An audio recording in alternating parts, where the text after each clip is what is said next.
Papa mummy के लिए best gift Saregama कारवां।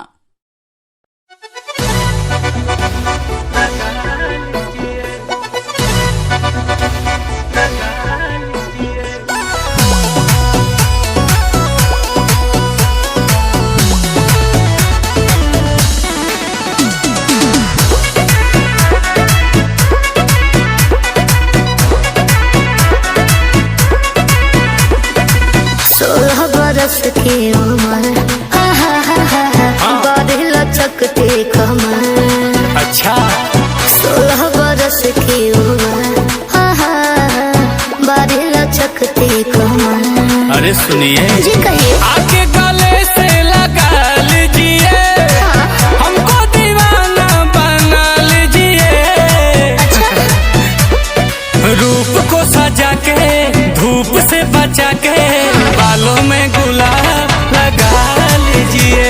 हर दिल में जनाब बसा लीजिए। ख्वाब से जगा के आज मुस्कुरा के खुल के जरा मजा लीजिए। बालों में गुलाब लगा लीजिए। अच्छा जी सुनिए तो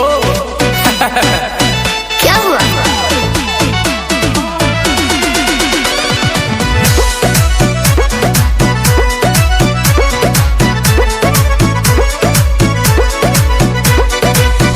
जैसी लागे तू गोरी राह चलती हुई, रंग बदले मौसम के जैसे तू बदलती हुई।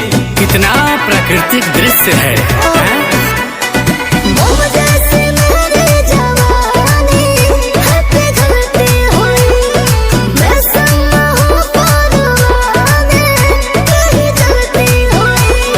गौर फरमाइएगा। जी जनाब।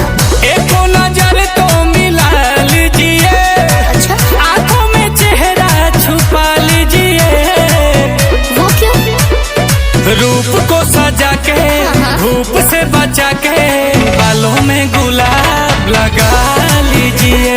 अरे दिल में जनाब बसा लीजिए।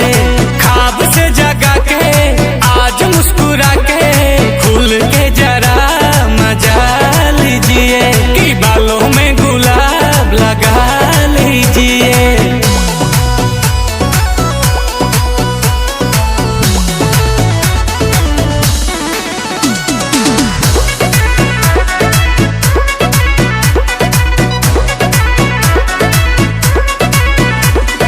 तू ही मेरी आशिकी है, प्यार कैसे ना हो।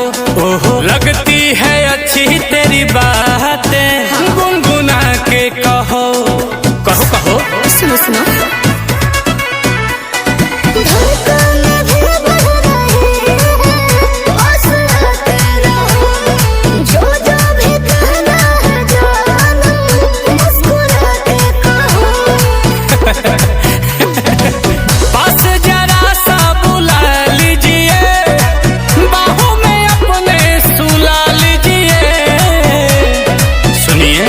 रूप को सजा के धूप से बचा के बालों में गुलाब लगा लीजिए। दिल में जनाब बसा लीजिए। अरे ख्वाब से जगा के आज मुस्कुरा के खुल के जरा मजा लीजिए। बालों में गुलाब लगा लीजिए। अब लगा भी लीजिए।